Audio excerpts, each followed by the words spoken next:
The name's Bond. Ben Bond. Since 1953, Ian Fleming's Bond has set out to redefine our understanding of what a spy is, with 007's ingenious gadgets, over-the-top villains, and globe-trotting adventures taking the world by storm. Here's the thing though, until Dr. No's cinematic release in 1962, it was all books, and books are boring. Ugh, words? Can't be doing with that. Mercifully, 1982 saw the release of the very first Bond video game, and surely that was going to put us out of our collective misery. Shaken But Not Stirred for the ZX Spectrum was a text adventure game, and it's more reading, isn't it? For goodness sake. Oh yeah, doesn't feel like it. Thankfully, as the 80s gave way to the 90s, James Bond became a thing you could actually move around a screen. Groundbreaking. The peak of this evolution in digitized espionage? Undoubtedly, the all-conquering GoldenEye 007. Releasing 2 years after its movie namesake, GoldenEye 007 was dreamed up by a group of talented uni graduates in a barn in the English countryside. Rare was their name, and Doing a Good Bond Game was their game. The fruit of their labour, released to rave critical and commercial success, sits towards the top of Metacritic's highest rated games of all time and, as Wikipedia tells me, made more than 70% of the movie's box office despite only having 3.3% of its budget. Crikey. Reviewers and players alike loved the visuals, the gameplay, the gadgets, the music, the multiplayer, the fact that when you crouched you could get really close to the ground. Like a worm. James Worm. It had this guy's face in it, and this guy. If you went to school with either and didn't like them for whatever reason, then bloody hell was this the game for you. All of this is to say that GoldenEye 007 was a revelation, the tippy top of what James Bond games could be. So why did it all start to fall apart at the turn of the millennium? Oh, thank you. Fuck. For reasons that nobody can quite put their fingers on, the post-Rare 007 gaming landscape has been rather bleak. There have been high points, of course. The World Is Not Enough released to rave reviews on Nintendo 64, not quite as many on another platform we'll look at shortly. James Bond 007 Nightfire was received quite well, and for a different generation of gamers, myself included, it very much served as the GoldenEye 007 for 6th generation consoles, and I won't hear a bad word said about it, alright. Everything or Nothing did very well for itself, and of course we all know about First Light, don't we? Just look at that cheeky baby-faced scamp murdering with reckless abandon. That, however, is about it. Those are the high points. What remains is a parade of middling to rubbish Bond slop, a quagmire of just okay, except the Q in quagmire is a capital Q because this is a James Bond video and Q is a character in James Bond. Got it? Good. So join me, why don't you, as we take a trip through these games, removing the nostalgia goggles and rose-tinted glasses to find out once and for all if the critics got it right.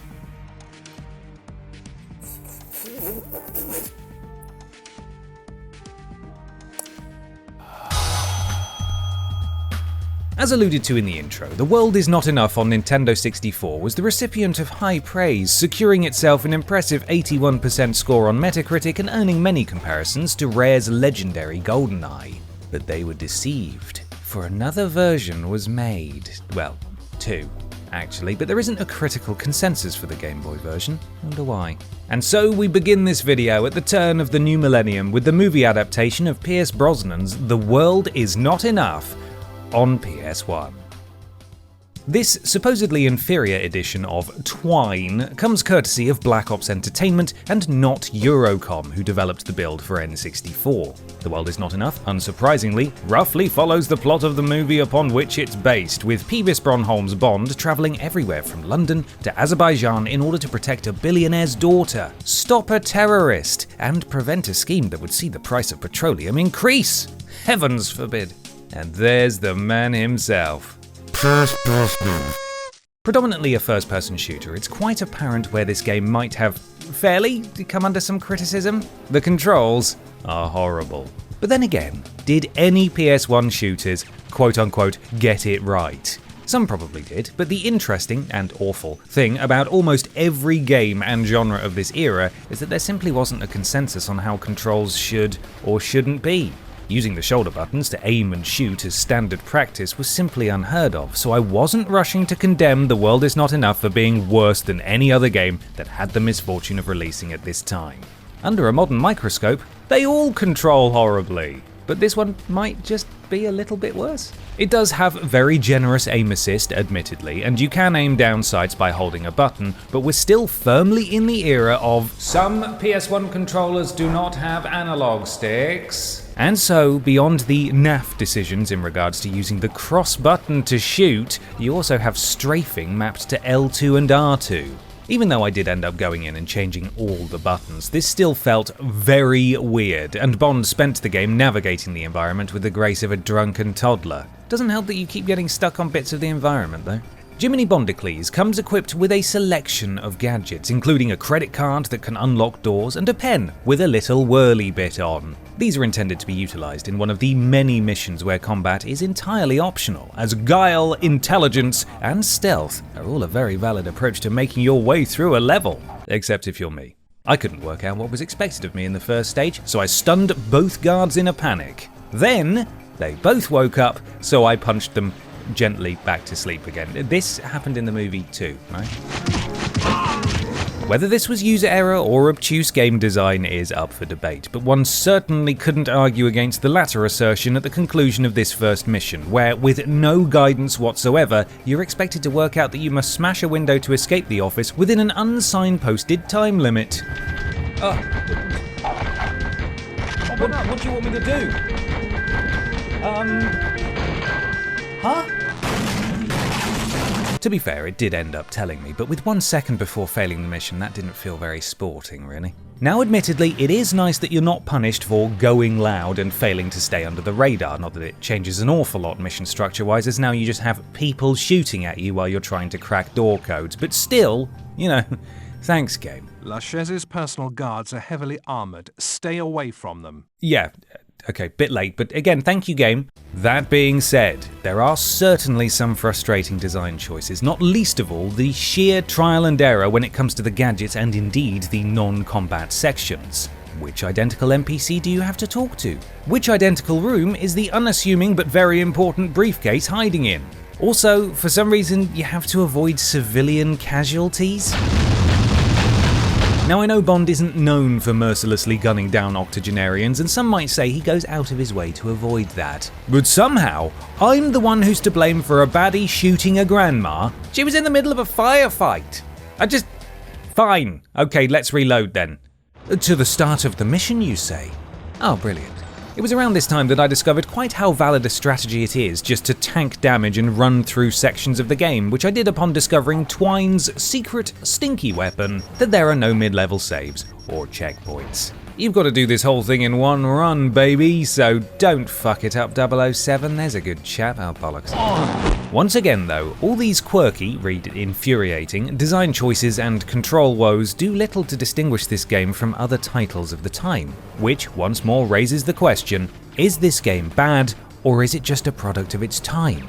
I think it looks alright visually. They've certainly done a decent enough job keeping the missions appropriately themed after scenes from the film, and there's an impressive amount of said film included on the disc as FMV cutscenes. It's also charmingly of its time, what with Bond using a Motorola flip phone and a chase scene right next to the newly opened Millennium Dome. Man, I hope Bond got the chance to pop in and walk through that giant human body exhibit, he'd have loved that.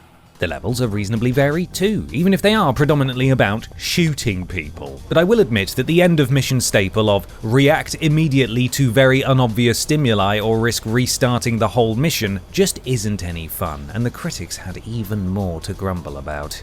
A lack of multiplayer was apparently a big point of contention here. Bond fans were still basking in the glow of GoldenEye's revolutionary split-screen offering, and even the Nintendo 64 version of this game included the mode, which, while not quite as good as GoldenEye's, easily beat out Black Ops Entertainment's scrapped plans to include one. Can't do 4-player deathmatch on a planned multiplayer now, can we? Also up for debate was this version's duration, which clocked in at a shorter runtime than its Nintendo-based cousin. All in all, Twine for PS1 suffered when compared to the N64 version, and it suffered when compared to GoldenEye, but in isolation, warts and all, I don't think this is the worst thing in the world. Could even be called decent. It ended up scoring 61% on Metacritic, and while it's not the lowest review average we'll see today, I'm not sure I agree with it. So I went into the casino, gambled all of England's money, and lost. Whoops.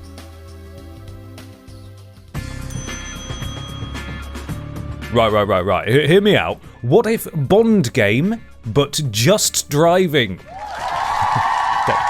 you. No, that's too loud. You're scaring me. Yes, 007 Racing decided to forego all that stupid spy stuff and instead trap you inside of your car. From developer Eutechnics, you know, the geniuses that would go on to give us Ride to Hell Retribution. Brilliant. You can't fault their vision in theory. After all, James Bond and 007 is synonymous with his vehicles, and they've traditionally always played a significant part in both his movie and video game outings, what with the gadgets and the guns and the immensely lucrative licensing fee paid out by the manufacturer, you know, all the good stuff. And so here we are, with a not very good developer at the helm, everyone's favourite Irish Bond Pringles Bumble, henceforth known as 00’s, definitely not Judi Dench barking orders. You are to get in, retrieve Ms. Light. And, oh bloody hell, is that actual John Cleese? The route is clear, 007. Discretion is the better part of valour. Yes, it is. Wow. The result of this assembled dream team is, as you might imagine, not a particularly graceful video game effort, but before we dive into the gameplay, let's talk story. A NATO weapons shipment is the target of a European diplomat who intends to smuggle them inside cars assembled at one of his plants. Naturally, Bond doesn't take kindly to this, as he is the only person allowed to have weapons inside his car, and he's deployed across Europe and North America to stop it. Do you think at any point he got out of the car to stretch his legs on the ferry over? If the rest of the game is anything to go by, the answer is probably no. He just sat in the driver's seat the entire trip. Bet it stinks in there. Crisp packets everywhere. Bond's various vehicles come equipped with both weaponry and gadgets, and as you make your way through a level, you'll have to contend with enemy vehicles, both land and air, that will return fire. I ran into issues almost immediately upon starting the game, as much like with The World Is Not Enough Before It, the game features obtuse controls and didn't deem it necessary to explain how to even play the game. For the sake of the car, 007, return fire! Mr. Cleese, with all due respect, I don't know how. You'll predominantly be firing your onboard machine guns to take down personnel, with mounted rocket launchers for cars, tanks, and forklifts? More on that later. Issue is, outside of special weaponry reserved for bigger enemy units, there's no lock-on, forcing you to contend with rockets that fire alternately from the left and right of your car and handily sail past both the left and right of any incoming targets, and machine gun fire that you can only really make out if you squint, making it difficult to see if you're actually lining up shots with any ground units. It's a real match made in heaven, to be honest, as bad combat functionality works hand in hand with crunchy PS1 graphics to make things far harder than they need to be.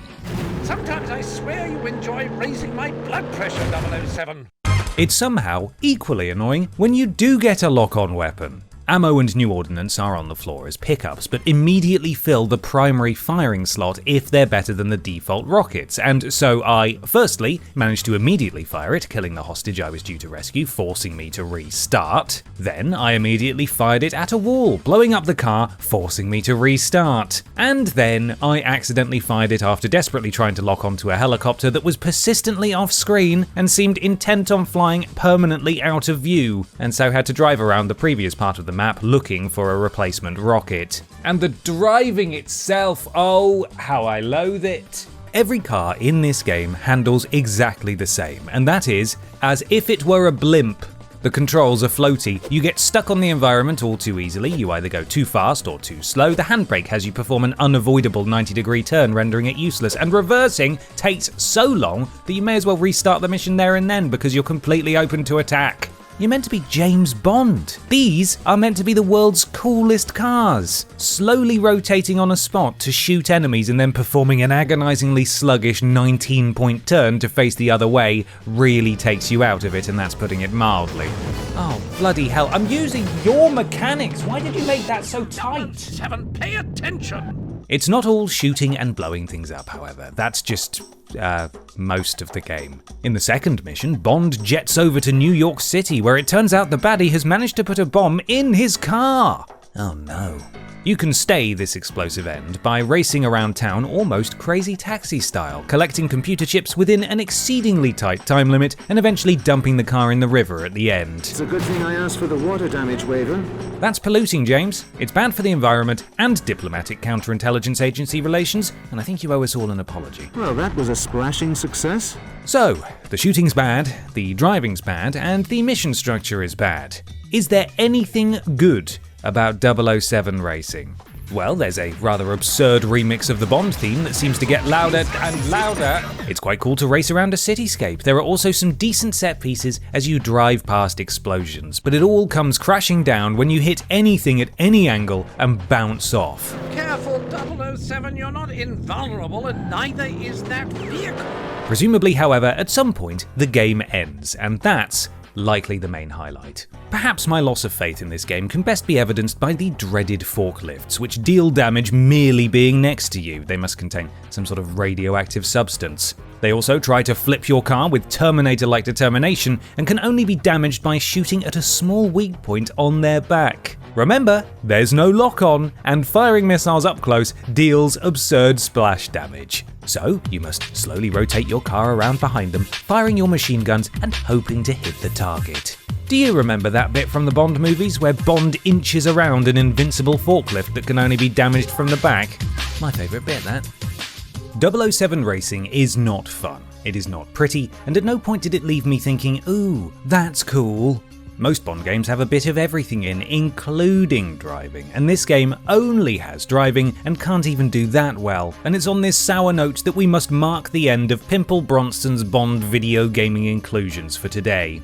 He did, after all, go on to be in some much better games, but they're not what we're focusing on today, are they? Now, in the previous entry, I suggested that The World Is Not Enough might not be too bad. It might just be a game on PS1, but sadly, I cannot apply the same logic here. The reviewers agreed, saddling 007 Racer with a 51% average and words like ugly, nasty, and clunky cropped up regularly in said reviews. Let me out, please, Bond. I desperately need to stretch my legs.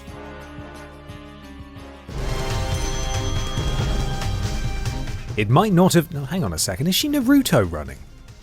Oh. It might not have been another couple of years until Pebble Brownstone was unceremoniously kicked to the curb as Bond, but that didn't stop 2001's James Bond 007 Agent Under Fire getting ready for a Brosnan-less future, by instead starring... Is that...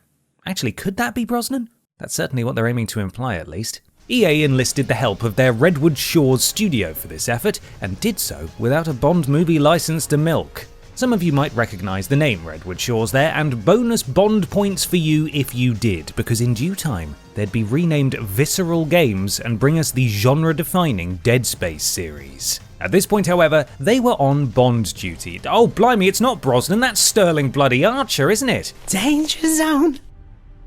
Agent Under Fire was actually originally intended to serve as a The World Is Not Enough tie-in before being reworked to an original story. The plot sees 007 and co. attempt to uncover and thwart an evil plot, what else, to replace major world leaders with clones. Sterling Bond, or indeed James Archer, is properly kitted out with gadgets by Q, including the Q Claw, which allows Bond to grapple up to out-of-reach areas, the Q Decryptor for hacking through doors, and the Q Laser, which is for playing with cats. These gizmos promote a fair amount of player agency, allowing you to decide on your choice of approach to a given scenario or level. Want to hack in through the front door, or grapple up to a vent and sneak in that way? In certain situations, you can even elect to stay hidden and let enemies pass you by entirely. It's up to you. Well, I say it's up to you, but I think it's time to revisit a stumbling block for all of these games so far. What are these controls? Seriously, with Bond games, it's 2 steps forwards and then somehow another step forwards because the buttons don't work properly. We're still firmly in the working out period of the advent of modern shooters here, because these lunatics have mapped move and rotate to the left stick. You can change this, mercifully, and switching it around did help a little, but given the game was designed around strafing with the right analog stick, what? There is still a trade-off, so while you can now move with a bit more ease, I did feel like an alien piloting a Bond suit. Eventually I managed to get the hang of things, but there were still moments of confusion where I'd accidentally fire my gun instead of using a gadget. It got better, and I got better at it, but God, the rest of these games better buck their ideas up. Thankfully, aim assist is exceedingly generous, and aiming down sights is pulled off reasonably enough as well, and genuinely, as I got accustomed, I started to really quite enjoy myself. I found Griffin. He's been tortured to death. Looks like an interrogation gone bad. In addition to the predictable run, shoot, stealth, and hack gameplay you'd expect from a Bond game, Agent Under Fire also features on-rails sections where you're hurtling through a city at high speed, shooting out tires and taking out baddies with vehicles exploding all around you. It also puts you behind the wheel of a number of vehicles, and even after 5 seconds of driving, I can conclusively say it absolutely eats 007 Racer's lunch. Just please ignore the world not existing under the car. That's my bad. There are Bond moments for achieving optional, really cool objectives, a suitably bonkers, globe-trotting story, and boss fights where 007 outs himself as an absolute psychopath. Bond, did you encounter the Jackal? What happened? She's fallen for me. Jesus, James, time and place. It's really rather fun, essentially, and a very pleasant surprise. Admittedly, I was playing on easy, so it shouldn't have been much of a challenge, but the lack of frustration from poor checkpoint placement, or indeed multiple game over screens, was incredibly refreshing, and really helped to put the focus squarely on the over-the-top set-piece action and enable the power fantasy of one super spy versus the world, a lofty goal that a number of Bond titles from the time seemed to forget to shoot for. Is it a bit weird to not have a known actor playing Bond? Of course it is, and Agent Under Fire does stand out as one of the few times where generic handsome man with dark hair assumes the role. Judi Dench also doesn't show up as M, instead replaced by Posh Lady. Right, 007, now get out of there. And at times I did wonder if this ever really needed the James Bond license at all, as it could just have easily been a brand new spy franchise which incidentally happens to borrow a lot of tropes established by both Ian Fleming and, perhaps more so, the Broccoli family. This game also marks the first proper appearance in today's video of James Bond Serial Pervert. Hooray? I'm afraid your interview with Ms. Malprave has been delayed.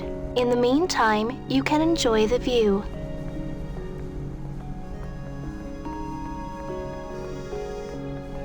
I already am. James!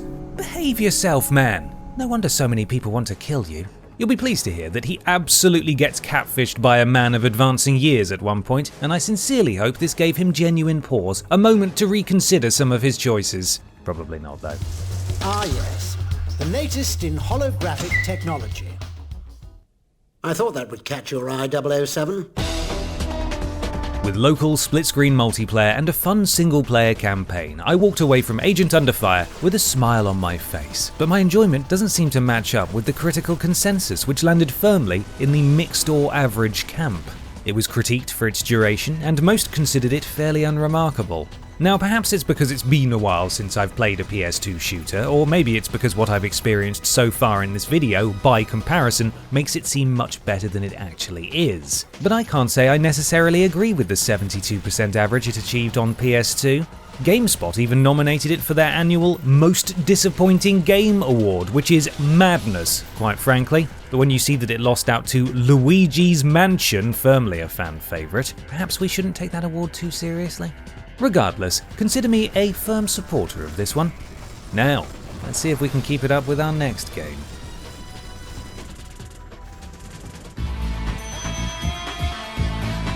Oh my god, everyone be calm, GoldenEye is back! Wait, no, sorry, false alarm, they've absolutely had us there.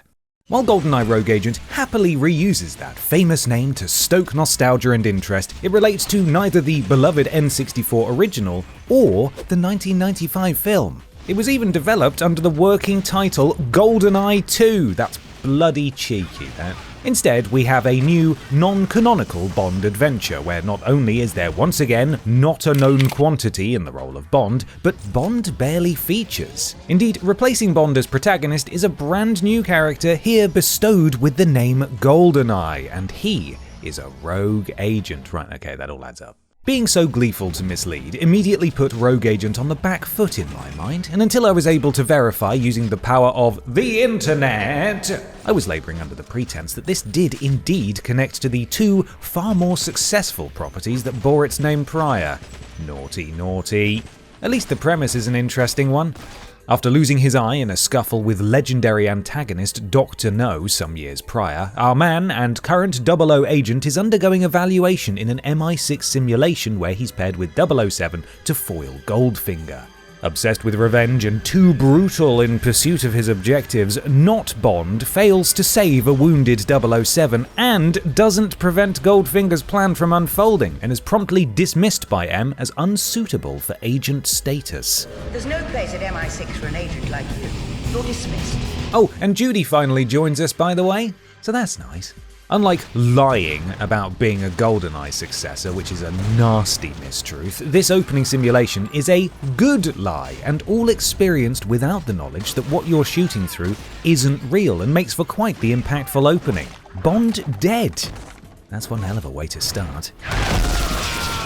Once revealed that it was a dream all along, upon his dismissal, our main character receives a job offer from Goldfinger, takes him up on it, and is fitted with the titular GoldenEye, which is not a satellite like in the movie, but instead an actual eye, and is henceforth known as GoldenEye, but again, he is not a satellite. GoldenEye is then tasked with taking down Dr. No, who heads up a rival wing of the villainous organization of which Goldfinger is also a part, and it's a job he's only too willing to take on given his thirst for revenge in the wake of losing his eye at the hands of that wrong'un all those years ago. There's some predictable double-crossing and plenty of returning characters including Pussy Galore, Oddjob, and even a Christopher Lee portrayal of Francisco Scaramanga, credited with crafting the eye that you use and often accompanying you in an earpiece as the man in charge of both exposition and guiding the player through using his gadget. I've also arranged for your first upgrade, MRI imaging.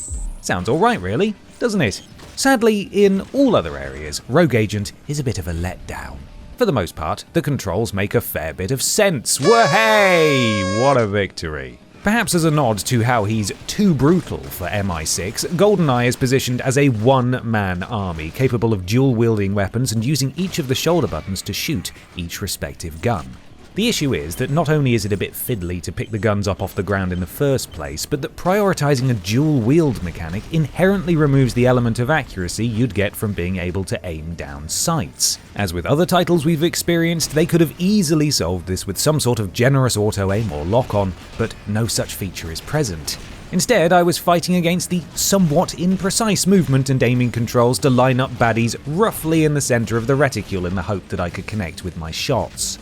Aiming down sights is possible in certain situations, but only with a two-handed weapon, and if you elect to use just one single handgun, you're still left with no accurate way of engaging in a firefight. If you get close enough to an enemy to melee them, you can give them a lovely cuddle and take them as a hostage, preventing GoldenEye from taking damage and allowing you to get off some wonderfully inaccurate shots all the while. It's upon releasing your hostage and sending them flying forwards where they promptly disappear that another ugly truth about Rogue Agent becomes clear. This game is not a handsome one.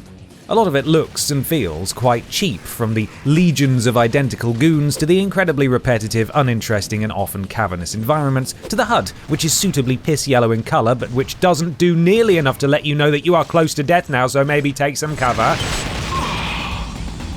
All of these negatives work happily in unison to make Rogue Agent a bit of a chore to play through and a far cry from the variety, colour and fun factor of Agent Under Fire. The GoldenEye itself isn't even particularly interesting, and here we're talking about the actual eye and not the man or the satellite.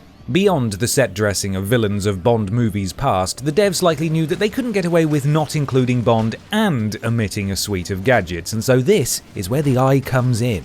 It features a selection of different modes. One can hack an enemy's weapons, causing them to malfunction. There's a shield that reflects incoming bullets, and then there's MRI vision, which reveals enemy positions through walls. This last feature is supposed to pair with a special penetration gun, calm down back there, that can shoot through solid objects, but it just doesn't work very well.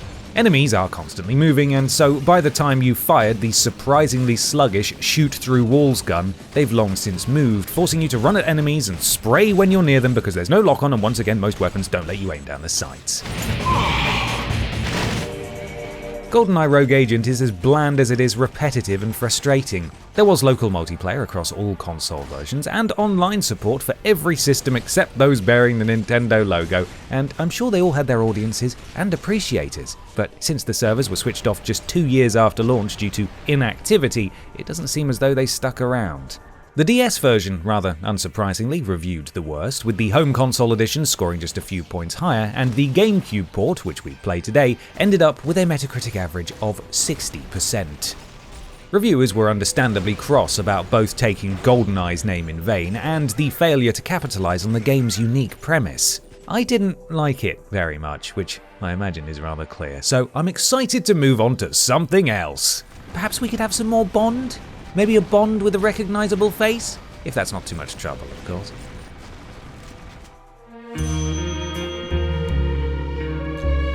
The name's Bond. James Bond. Ah! James! Come on, that's sort of what you sound like. We're well clear of the non-Bond Bond games now and firmly back in Adapt Movie License country. Yes. Released in 2005 and 2006 across consoles and PSP, From Russia with Love, or Furwall, seeks to convert the 1963 movie to the world of video games, complete with some extra little bits and pieces pulled from later films. Bond is on the hunt for a Soviet encoding machine, which turns out to be a trap set by villainous organization Octopus, here renamed from the original Spectre due to an ongoing legal dispute. EA Redwood Shores, again later rebranded to Visceral Games, had bounced back in a big way after Agent Under Fire released in 2001 with the excellent Everything or Nothing, and sought to continue this run of stellar form with a recreation of Connery's second Bond outing. Oh, I use a lighter. It's better still. Until they go wrong. Speaking of which, they only bloody got actual Sean Connery in the recording booth for this one. Now, I will say that he doesn't do the best job. Welcome to Station T, James. On the Constantinople era. Maybe he's not used to voice acting, maybe he couldn't really be asked, or perhaps it's a combination of the two. I actually thought it was a sound-alike at first, but then again his strangled English accent was never the greatest, and you know what, who bloody cares, it's Sean pissing Connery. Hang on, what does it say here? Connery recorded his lines from his home in the Bahamas. Well, that explains why it sounds like he's in his kitchen then. She doesn't appear concerned. In a refreshing break from literally every other game we've covered so far, not talking about U007 racing, Furwall is presented in third person. I mean, if you're paying for the Connery likeness, you're gonna want to make the most of it, I suppose. The refining that had clearly been in progress for the past few years at Redwood Shores is absolutely clear to see, with a crisp, snapping lock-on system, logical controls, get in, and a fluid, easily movable Bond making the game a delight to play. Bond can roll, use stealth takedowns, there are weapon upgrades, and 007 has a new trick up his sleeve in the form of Bond Focus, where time slows down and enemy weak points are shown. Sometimes these take the form of shooting out the wire they're descending from, or a grenade hanging from their waist. And other times, James is only too happy to shoot them in the spine. Christ, Bond, there's having a license to kill and then there's that. Q has reliably kitted out 007 with an array of fun tech, including a rappelling gun and a laser watch that can penetrate bulletproof glass and destroy panels. Sometimes the game doesn't bother wasting time having you fiddle through your inventory to equip them, and just asks you to shoot a panel instead, which might ruffle feathers for some, as, you know, why even have the gadgets, but I sincerely approve of it. Then there are the vehicle sections. As if to set the tone for proceedings, you have a firefight with a helicopter next to Big Ben, while piloting a jetpack. And get this, it's fun and works? I honestly didn't think it was possible. In a later level, you're given free rein to drive around a virtual Budapest, and while it only really gives the illusion of choice with most available roads leading in the same direction, it's very well realised. Is it better than 007 Racing though? What do you think? Yes, of course it is. In spite of the new story additions, From Russia with Love sticks stubbornly to the time period in which it's set, including chunky, retro 1960s tech, vehicle and weapon designs, and even a briefing from M inside an, admittedly small, navigable MI6 HQ. But not a Russian cipher clerk with a file photo of a British agent. Ridiculous, isn't it? No, it's some sort of trap. With the faithfulness, however, also comes both the bits that haven't held up quite so well, although these have been toned down, and of course, creepy Bond. I think my mouth is too big. No, it's the right size. For me, that is. Jesus, man, you've only just met her. Ugh. While I have, I reckon fairly, heaped praise on Furwall so far, it's not all good news across the board. In addition to the vehicle sections, you're also occasionally attached to a vehicle as a gunner, which removes the lovely lock-on and instead replaces it with proper free aiming. This not only gleefully slides all over the place and feels tricky to aim with, but proves doubly challenging when both you and your foes are in vehicles and constantly moving. In fact, the free aim woes also carry over to the sections where you use a sniper and must provide overwatch. These bits seem to almost exclusively take place at night, making spotting targets difficult anyway, and I was much happier switching to a normal weapon so I could be welcomed back into the embrace of super baby aim assist mode. Don't use too much ammo though, because it carries over between missions. Yes, while for a lot of the game you're picking up plenty of ammo off the ground, I ran into a few situations where I was either dangerously low on ammunition or literally surviving enemy to enemy, scavenging a half-used clip to limp onwards. There was even a point where I had to take down a helicopter with my piddly watch laser. I bet they feel stupid though, eh? Other minor complaints include that the missions are not created equally, with some being over in a matter of minutes and others massively overstaying their welcome. I was running around this building trying to defuse bombs for much longer than I should have been. Having said all of that though, Furwall is easily the most fun I've had with a Bond game so far, and honestly made me wish they'd adapted all the classic movies in this fashion. I mean, someone did sort of try a few years later, but they didn't really stick the landing. More on that in a bit. It's hard to argue that EA's James Bond tenure didn't end on a high with From Russia with Love, and although they'd lose the 007 license to Activision shortly thereafter, given the rather dismal caliber of the titles released under this new Guardian, EA and its collection of Bond devs should feel really rather proud of themselves, not you 007 Racing. There was multiplayer, and the PSP port proved to be an impressive, albeit blockier, adaptation, which makes it all the more surprising that Furwall got a Metascore of just 69% on PS2, obligatory nice. Criticism was levelled at the haphazard mission design and also at the lack of difficulty, with GameSpot suggesting it played out more like a shooting gallery in spots than a proper action game.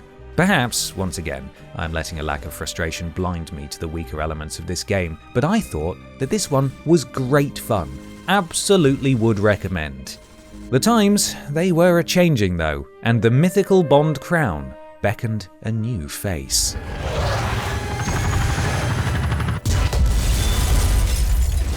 Who are you? The name is Bond. James Bond.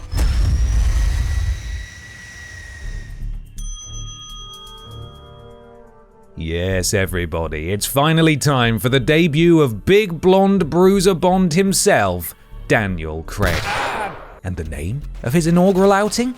Well, it was actually Casino Royale, but they didn't make a game about that. Instead, what we have is a video game tie-in for his second film, sensibly called The Quantum of Solace.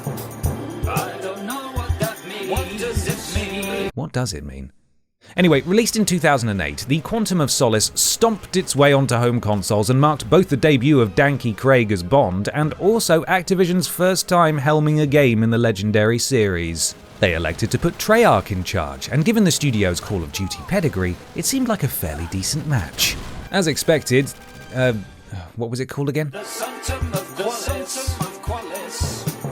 Ah yes, as expected, the Sanctum of Qualis roughly follows the plot of the movie upon which it's based, but handily includes a number of Casino Royale themed levels by virtue of a series of mid-game flashbacks. Do you remember what happened in those movies? I don't, to be honest. There's definitely a casino in one of them, so, gambling. While the movies themselves might not be the most memorable, we're here to talk about how they function in video game form. So, how does it play?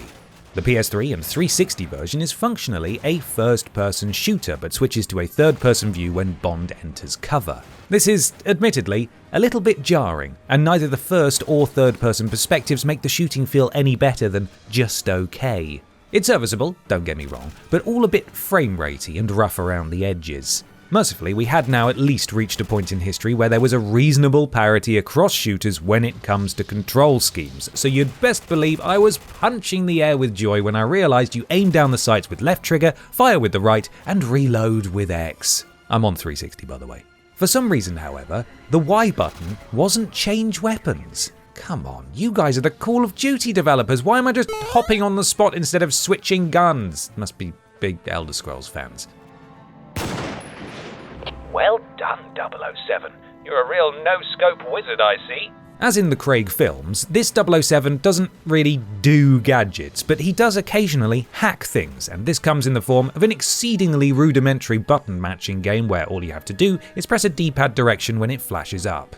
Beyond that, you're just running, taking cover, shooting, and occasionally punching people in the face, with the action switching to a full view of lovely Daniel as the game tasks you with hitting a single button to conclude the brutality. Conversely, there are levels that try their very bloody best to get you to use stealth, and it was quite rewarding to sneak around, popping headshots with Bond's silenced Walther P99, but then sometimes it just wouldn't work properly. Shooting a security camera with my silenced weapon immediately alerted everyone and their mums to my presence, and you'd best believe they always know exactly where you are. I will give it to, oh Christ, what was it called? The thingy of what something of Boris. I will give it to the something of Boris that these, let's call them deviations in interpreting the parameters of stealth, do not result in a game over and instead allow you to continue on with your mission, doing what Craig Bond does best, killing lots of people. There are some cool levels too, the Opera House with its shifting and dynamic environment being one of them, and I did appreciate the set pieces as in this exploding mansion, but god if it doesn't make it quite hard to work out where you're going. It's fine, basically. Just fine. Additional points of frustration include obtuse objective signposting, where directions will pop up too late, only when you hit a very specific spot, or not at all. And I just want to take a moment to single out this entire train level as being absolute arse. What should be a high-octane and varied mission to the front of a locomotive hurtling through the countryside in dangerous conditions is actually an exercise in immense frustration, as any time you're outside, which is often, it feels like you're wearing roller skates. Now, I can sort of see what they were trying to achieve here in that it's windy, your footing is likely unsteady, but god, it isn't fun. I slid off the roof multiple times and ended up having to navigate most of this level by very delicately prodding Bond in the right direction, all the while being shot at by enemies who absolutely weren't fighting the same battle. Then, you have to make a jump from one carriage to the next before it separates after being decoupled, but it doesn't tell you this until after it started moving away. Absolute rubbish, and a completely unfair game over. But I digress. Dungle Kring and Judi Dench reprise their roles at least, and there's plenty to mindlessly enjoy if you fancy blasting your way through it, but you're absolutely going to be missing out if you haven't just watched the movie. This is because there are big story gaps where characters show up or you're suddenly transported to new locations, and the plot just kind of whizzes by with no chance to explain itself or for you to properly absorb it. Where perhaps you might expect some footage from the movie to give a little context, you instead get a loading screen briefing and bam, you're right in the action with little to no knowledge of why Bond's even there. Impressively, the online multiplayer is still functioning today on Xbox 360, so, you can play that if you like. I'm alright though. And I think I've had enough of this one, and it's just as well because another version of this game exists, and that is for the PS2. Developed by experienced Bond devs Eurocom, their interpretation may follow a similar narrative structure, but instead plays out entirely in third person, and even a quick glance around the internet suggests that this version is far superior to Treyarch's next-gen effort. Right, so here's the thing. I hated this. Instant game over stealth sections, a massive devolution in controls, R3 to aim manually and R2 to reload, ugly visuals, having to hold a button to use cover and toggle to aim. I feel utterly gaslit by the internet here because going into this I was promised an action game in the veins of the Uncharted series. I have been lied to. There are some notable differences beyond all of the crap stuff though. You can climb pipes, ladders, and shimmy along ledges. There are boss fights in this one, and compared side by side with the Treyarch version, you can see where they've chopped and changed things to suit both the limitations of the hardware and this third-person perspective. Now, I know I might have lost some of you here with my stance on PS2 Quantum of Solace, but hear me out. I'd take a generic shooter with decent controls and no instant fail stealth sections over the latter any day. Oh, hang on. Oh, no, Daniel, I'm sorry. I take it back. Oh, not again. This PS2 version was the highest rated of any platform the Grommet of Wallace released on, but even then, it got just 73%. The 360 edition clocked in with an average score of 65%, and both platforms came under scrutiny for their short runtime, poor AI, a lack of puzzle solving and driving, a deficiency in variety, and for being overly focused on endless shootouts. Even at this point, 11 years after changing the game, GoldenEye 007's name was invoked, with many comparing it to the state of Bond games at that time and lamenting how far things had fallen. I bet Craig could take Brosnan in a fight though. So Activision wasn't off to the strongest start, but with their next effort, they sought to put those pesky GoldenEye comparisons to bed, once and for all.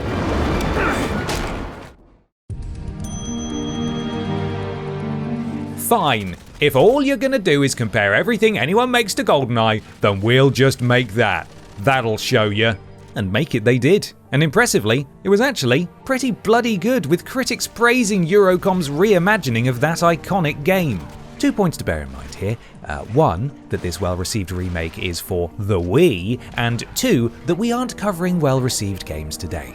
You see, just 1 year after what many reviewers heralded as a return to form for Bond's video game adventures, a quote-unquote enhanced version was ported to Xbox 360 and PlayStation 3. It is here that we will be spending the next portion of this video. Unlike the original, GoldenEye 007 Reloaded does not star a returning Pierce Brosnan, but our boy, Donocles Kriggle. There's also no Sean Bean, and Q and Moneypenny were cut entirely due to them not yet existing in the Daniel Craig as Bond canon. What we have here then is less a remake and more a reinterpretation, taking the skeleton and indeed the DNA of the original, but adapting it to fit the modern Bond. Some locations and levels will be similar, but faces, names, and objectives play out entirely differently. Technology is on par with the world of the 2010 007 movies, and I don't remember Pierce Brosnan going to an arms fair in Dubai, but then again it has been a while since I've watched it. These deviations seemed bold to me, as while the issues regarding licensing the original actors are understandable, such a seismic shift in tone and feeling absolutely ran the risk of making this a GoldenEye remake in name only. Regardless, the story of the day is very much the fabled GoldenEye. Here, not a man nor an eyeball, but a satellite, and Bond nips all over the place, preventing just about every nasty person you can imagine from trying to get their hands on it. Of course, eventually the double-crossing 006 agent Alec Trevelyan gets his grubby mitts on the controls, but he's dealt with in usual Bond fashion.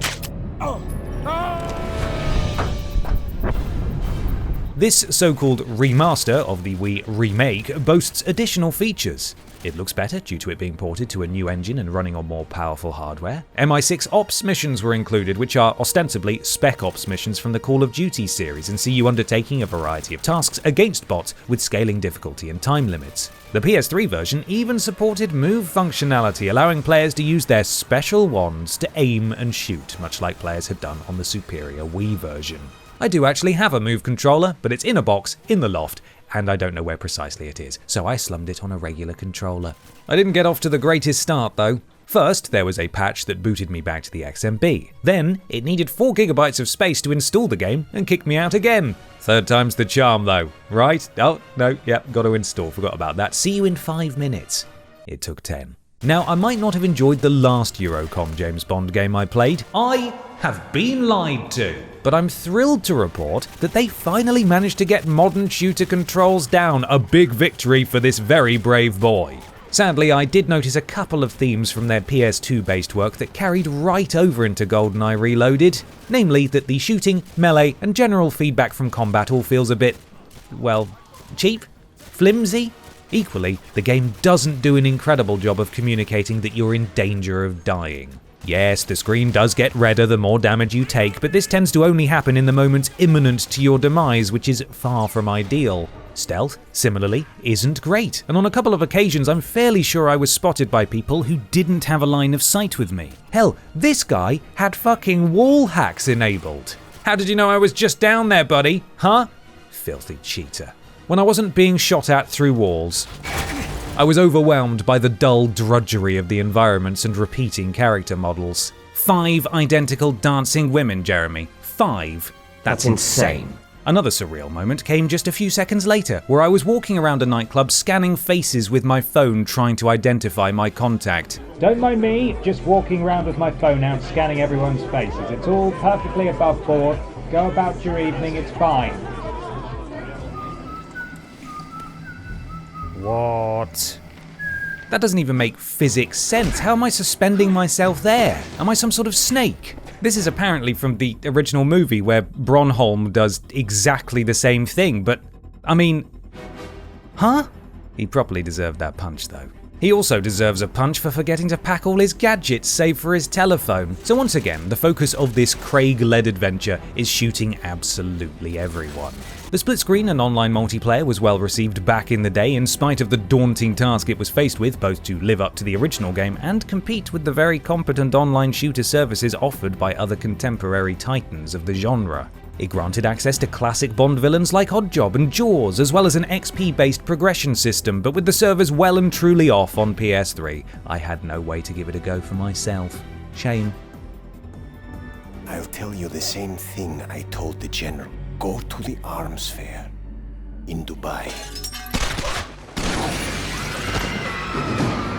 Eurocom's GoldenEye redo simply didn't impress me, and remember, this is the enhanced version of the Wii edition that was supposedly really good. This naturally begs the question as to what the difference between them could be. I imagine many of you are a bit surprised by how a version with no motion controls could possibly be considered inferior, but then again, there are examples where Nintendo's waggly console really got things right, and you need look no further than Resident Evil 4's excellent port to that system. Could be a bit of a hot take, although these systems are 20 years old at this point, so it's really more of a cold take. But if you ask me, I'd argue that the PS3 and 360 versions of GoldenEye are indeed enhanced and therefore likely better than the Wii original. But then, why the difference in review score? Well, I think, to be totally fair, reviewers on PS3 and 360 were accustomed to a much higher quality of shooter, and so there was no way Eurocom's work was going to be appreciated as much as it was on Wii. It's inoffensive, don't get me wrong, but this time around, I think I'll be taking the critics' side in agreeing with the 72% average score GoldenEye 007 Reloaded achieved on Metacritic. Plus, I'd go out on a limb by suggesting that perhaps the Wii edition should have been rated about the same, but there we are. Been a minute since we've had a game with an original narrative, hasn't it?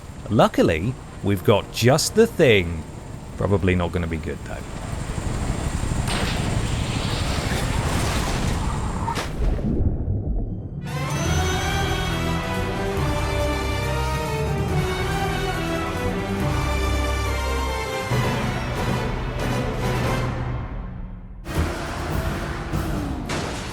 Oh, there's no way he's walking away from that one.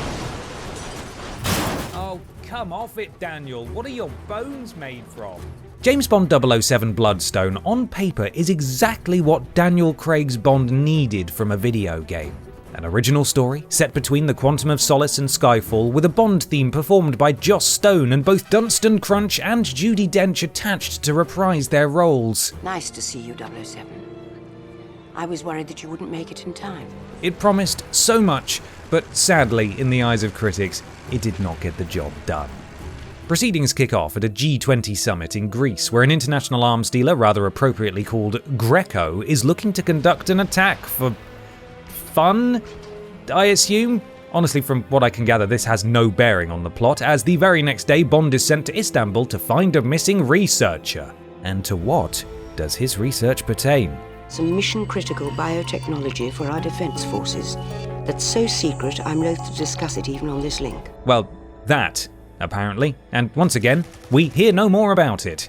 See, it's actually the act of kidnapping that's caught MI6's eye, as the guilty party's MO appears to be selling prominent research to interested groups. And that's it? There's no plot to replace world leaders with clones, no scary satellites or indeed robot eyes, or rather humans with robot eyes, and no arch-villain cackling in their evil lair. In fact, the game ends up finishing on a cliffhanger with nothing truly explained, and instead decides to dangle a carrot as if to suggest that there is a terrifying, high-stakes, world-conquering plot, but that you'll kindly have to wait for a sequel to learn anything about it, which, well, I don't think it's coming. In spite of its rather low-stakes plot, there are some lovely moments in Bloodstone though, with several levels that did actually get me to say, ooh, that's cool. Fights and set pieces take place throughout casinos, aquariums, wintry research facilities, and across the hulls of gigantic military hovercraft plane things. Either way, these were cool, even if Bond does spend most of the mission in Istanbul dressed like your granddad. Yeah, yours. You watching right now? That's your granddad, that is. The combat is once again a bit of a mixed bag here, and just as I thought we'd managed to reach a point where we'd firmly established a standard control scheme, in waltz his debut Bond dev Bizarre Creations and hits us with the old R2 to reload trick, you sneaky buggers. Other than that though, Bond doesn't feel too horrendous to control. The shooting's admittedly a bit loose, and most enemies act like it's their first day on Earth, meandering about with little to no survival instinct, but it almost feels moot to mention that at this point, given it's been a feature of every game we've played today. One fun thing is when you take down an enemy with melee, you're rewarded with focus aim, instantly snapping to nearby foes in slow motion and allowing you to take them down with a single shot. The game is also played out entirely in third person, with Donkey Cragside snapping to cover, vaulting over obstacles, and climbing, which is admittedly only ever used in incredibly linear fashion, but in my mind brings Bloodstone far more in line with the Uncharted series comparisons than PS2 Quantum of Solace ever did. It's not like for like, don't get me wrong, but it is utterly and completely fine. It's Bond's smartphone once again doing all of the heavy lifting gadgets-wise, and is used to find evidence and scan for enemies, weapons, and interactable points in the environment. It also turns the screen a rather hideous shade of green, and it does feel at times like there's a necessity to be in this mode for extended periods of time in order to work out where to go next, which is a shame because it's sort of hard to look at. One aspect of the game that can definitely get in the bin, however, is the driving sections. Confirmed 007, we're tracking him. Let us know if you lose visual contact.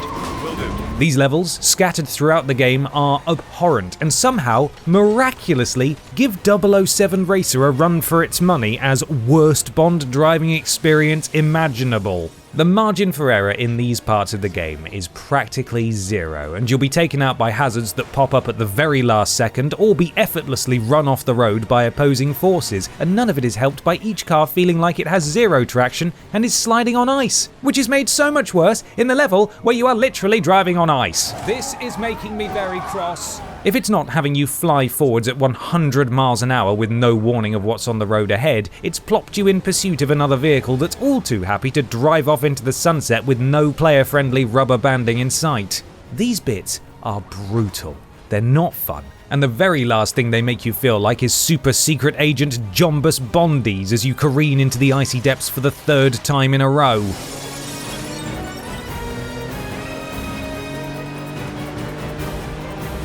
What do you mean he got away? He's right there! The music, however, is great, and the original score is definitely of note, although Joss Stone pulling double duty as theme provider and major character might not have been for the best. While Craig's stoic performance lives up to its strong, occasionally hilarious standard, Can I show you to a table? No. Stone is notably not quite as capable, which did lessen the impact of some of the more pivotal story scenes. Wait, not so fast. I told Pomerov I'd get back to him about his business proposal. Judy's brilliant though, when isn't she? And outside of the horrible driving sections, the more I played of Bloodstone, the more it grew on me. It's got a lot of problems, yes, but I was far more interested in experiencing an, admittedly not great, original story over, say, the interpretation of GoldenEye Reloaded's rehash. And the set pieces and locations alone puts it head and shoulders over, for example, Quantum of Solace's adaptation when it comes to feeling like Bond. Various issues across the board prevent Bloodstone from really ascending to greatness, but I'm confident in saying it's the best of the PS3 360 titles. And as a Bond experience, I'd say it's certainly worth playing if you're a fan of 007. Oh, it's frozen. Right, well, I take it all back then. The usual multiplayer guff was included because apparently the every game must have a multiplayer mode decree from the video game's king was still firmly in effect, and there was a DS version which looked like this but ended up scoring a smooth 5 points higher than the Bizarre Creations developed PS3 edition. It was awarded a 65% average on Metacritic, and reviewers thought the story, mission design and length were weak points. IGN called it painfully average, and in spite of my eventual appreciation of it, I think that best sums up Bloodstone, to be honest. Chalked up as another miss from the Activision-published Bond experiment, their tenure with the license was nearing its close, and luckily for me, they saved their very worst work until last. And make sure you say hello to MI6 for me. I'll give them your best. We've finally arrived, everyone, at the last James Bond game of today's video. In fact, this isn't just the final Bond game for the video, as until First Light released in May of 2026, 007 Legends was the final Bond game for 14 years. Must be good then, eh? Oh, God, James, why? Again? 007 Legends was set to celebrate the 50th anniversary of the legendary James Bond franchise and pulled key story moments from each of the Bond actors' tenure. Goldfinger, Moonraker, Die Another Day, License to Kill, On Her Majesty's Secret Service, and Skyfall, although that last one was added months later as free DLC. The game was once again helmed by tenured Bond devs Eurocom, who after GoldenEye 007 Reloaded's middling reception needed to get this one right. And did they? No. The game begins with the scene from Skyfall where Dungal Kring's Bond is fighting a baddie on top of a train. He's then shot by Moneypenny, yeah. Nice one, thanks for that. And as he plunges into the river below, he begins to flash back to his previous adventures. Outside of subtle references in the movies themselves, this might be the most concrete confirmation we've had that, regardless of the actor claiming the James Bond mantle, the character is canonically the same man who came before. This is normally the realm of Time Lords, but without some heart-wrenching scene where 007 regenerates at the end of each man's tenure, how are we to know for sure? Well, now we do, because Daniel Craig remembers starring in Sean Connery's Goldfinger like it was yesterday. Actually, it does look an awful lot like it was yesterday, what with the modern tech and what have you. One of my main points of praise for the From Russia with Love video game adaptation was its dogged determination to stick to the appropriate time period, and while it might have been expensive or impossible to get the likenesses for the previous Bonds, or be weird for Craig to be plopped wholesale into the swinging 60s, here it feels a little disingenuous, like Bond's an interloper holidaying in these whistle-stop tours of his own stories. Plus, I think it would have been rather fun to see modern-day Bond have to adapt to a time he's unfamiliar with, but no, Craig is there, the tech is modern, and he acts very much like he's at home.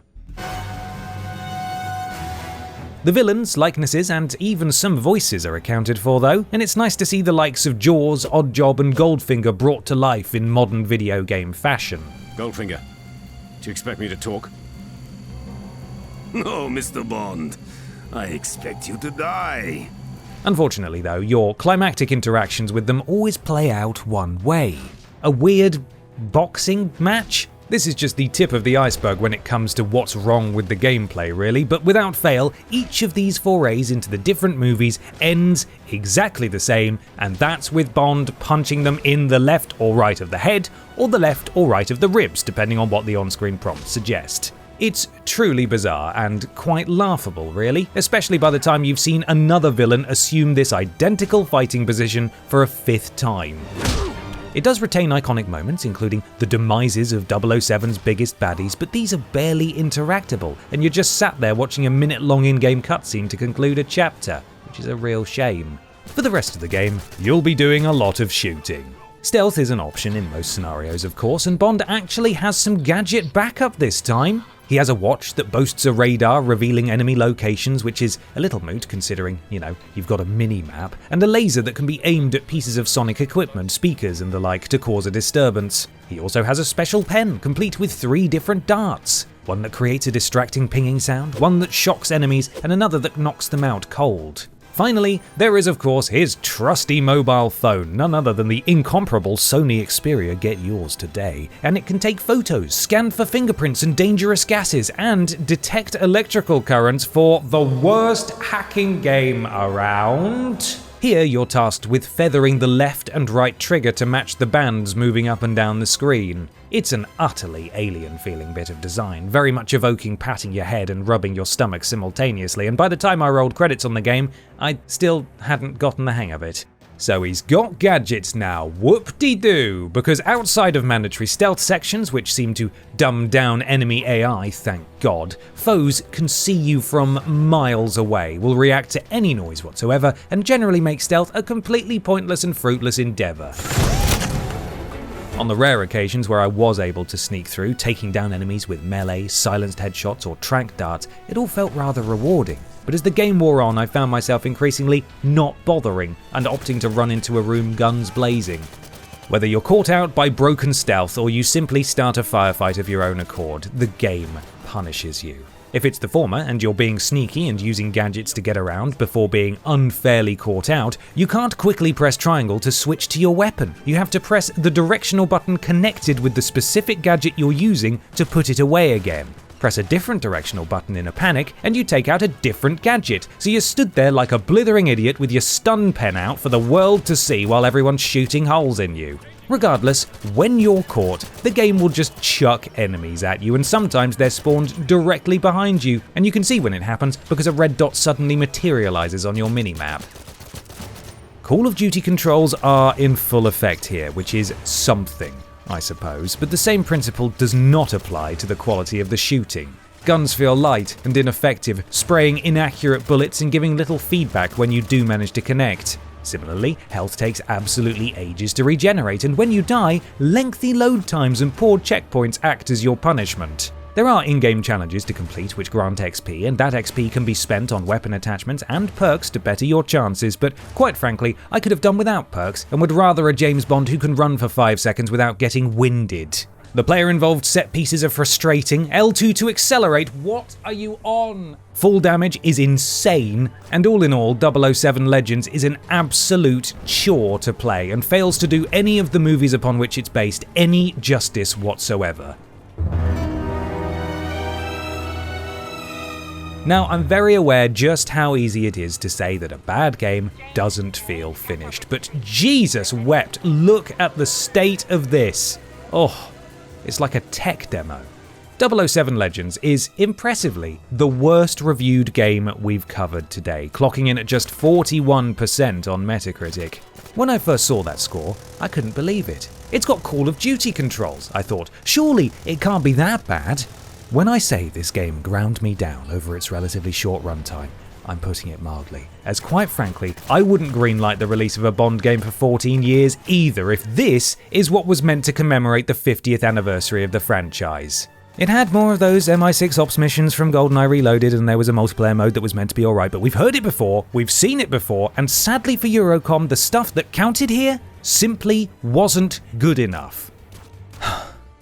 Right, that's enough for now, I think. Huh. Every time I close my eyes, all I can see is James Bond. Crikey. There we have it, everybody. A brief, or not so brief, trip through the middling James Bond games of the noughties. Now, I'm sure some of you enjoyed those, and to that I say, all the power to you. There was definitely some stuff to like here, and I'm happy that more often than not, I came away from some of these games with a few good things to say.